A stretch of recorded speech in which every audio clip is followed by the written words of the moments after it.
Praise lord. దేవుని ప్రశస్తమైన నామమునకు మహిమ కలుగునుగాక. ప్రభు నామమున మీ అందరికీ హృదయపూర్వక వందనాలు. ఈ ఉదయకాలము దేవుని వాక్యాన్ని విందాం.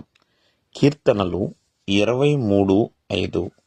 నా శత్రువుల ఎదుట నీవు నాకు భోజనము సిద్ధపరచుదువు, నూనెతో నా తల అంటియున్నావు, నా గిన్నె నిండి పొర్లుచున్నది.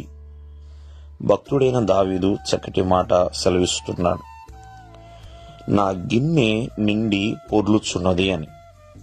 ఇక్కడ గిన్నె అంటే జీవితానికి సాదృశ్యముగా ఉందండి. మరి తన జీవితం ఎలా ఉందంటే నిండి ఉన్నది, చక్కగా సమృద్ధిగా ఉన్నదండి. అంతేకాకుండా ప్రియమైన వాళ్ళరా, మరి పొంగి పొర్లుతుందంటే ఎంత సమృద్ధిగా సంతృప్తిగా తను ఉన్నాడు.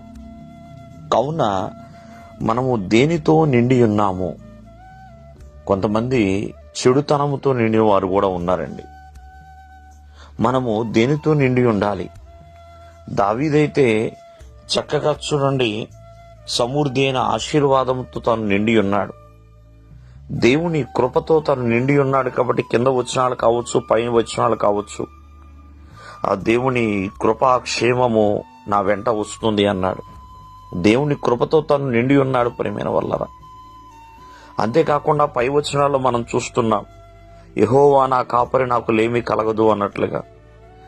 అంటే దేవుని యొక్క కరుణ, దేవుని యొక్క క్షేమము, దేవుని యొక్క వాత్సల్యము ఎల్లప్పుడూ ఉందండి. అంతేకాకుండా గడాంధకార లోయలో సంచరించిన నేను ఏ అపాయముకు భయపడను అంటున్నాడు. దేవుని బలము, దేవుని కృప, దేవుని కీర్తి, దేవుని మహిమ, దేవుని దీవెనతో తను నిండి ఉన్నాడు. కావున మరి ప్రతి ఒక్కరము కూడా ఈ విధముగా నింపబడాలండి. అసూయతోనో, చెడుతనముతోనో, కోపముతోనో నిండిన జీవితాలు ఉండకూడదండి. అలాగా నిండి ఉంటే మరి ఒకానొక దినమున ఎండిపోవాల్సిన పరిస్థితి అనేది ఏర్పడుతుంది.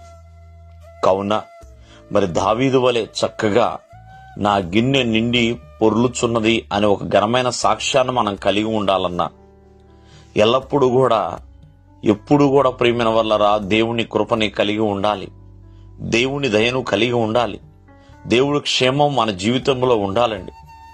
అలాగే దేవుని యొక్క మహిమతో మనం నింపబడాలి. నన్ను గణపరచువారు నేను గణపరచుదును అన్నాడు దేవుడు. కావున ఆ దేవుని గణపరిస్తే దేవుడు కూడా మనల్ని ఘనతతో నింపుతాడండి. ఆయన మహిమ ప్రభావముతో నింపుతాడు. కావున నిండిన జీవితాల వలె ఉండాలి. దేవుడు మిమ్మల్ని ఆశీర్వదించునుగాక. ఆమేన్.